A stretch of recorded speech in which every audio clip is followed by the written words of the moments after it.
Welcome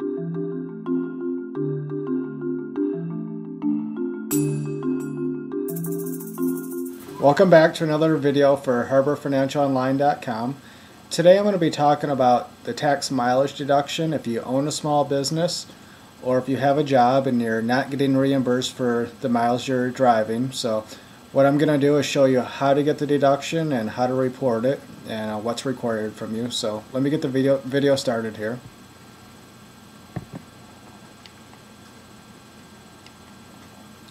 So the mileage deduction, if you own a small business, you can get a pretty big deduction for any of the miles that you drive, and that's going to get reported on Schedule C, and Schedule C gets attached to your regular Form 1040.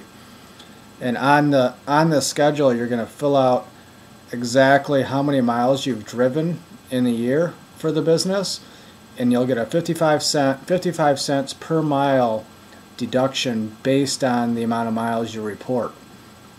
And later in the video I'm going to walk through Schedule C with you guys and Schedule A if you're employed and you're looking to get reimbursed on the mileage. Now, any trip that you make with your vehicle for a business is deductible. That's if you're employed and you're not getting reimbursed at 55 cents, you are allowed to get that 55 cents per mile back.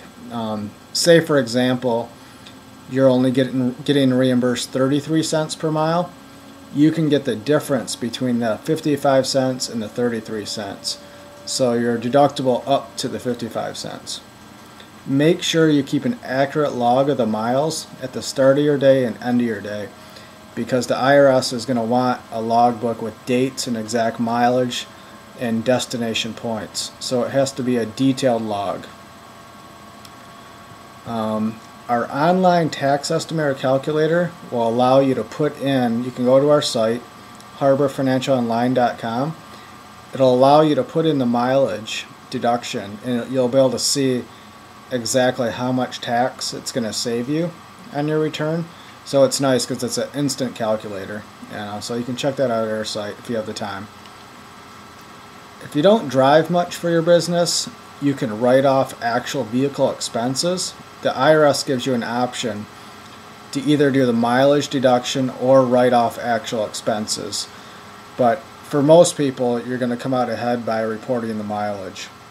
Some of the expenses, the common expenses that you would report if you don't do the mileage would be license fees, gas, oil, tolls, lease payments. So if you have a lease vehicle, that full payment is deductible. Insurance costs, garage rent. If you live in a big city and you have garage rent, whatever percentage of the car that is used for business, you would be able to deduct that same amount for garage rent. Parking fees, registration fees, again, that's going to be a percentage. If you're using the same vehicle for personal and business, it's going to be a percentage. So make sure you're keeping records of that. So what I want to do is I'm going to take you to the actual form where you're going to report the mileage and show you how that's done.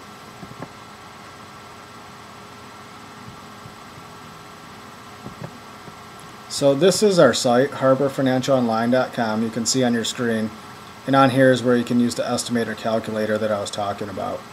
So I'm going to take you to the form though, like I said. This is form 2106. This form gets attached to your regular 1040 if you're reporting the mileage and you have a job. So this isn't, if you have a small business, this isn't for you.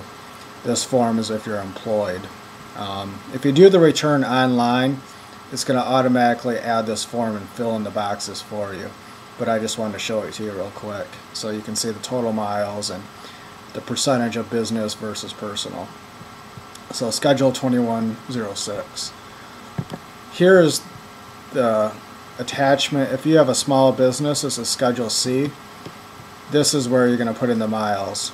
And you'll fill it in here to get the 55 cents deduction per mile. So let me scroll to the top so you can see. So this is Schedule C. And this is where you'll get your deduction. You can do either, like I said, the mileage or the actual vehicle cost and get the full deduction. So let me go back to the video. So that's the most important parts to understand for the vehicle tax deductions when you're trying to get reimbursed on that 55 cents per mile and how you're going to report it to the IRS. So if you have any questions, any more questions about this, send me an email, expert@harborfinancialonline.com. I'll answer any questions you guys have about the deduction and other deductions. Thank you for watching the video, and hopefully you'll check out our site at harborfinancialonline.com. Thanks.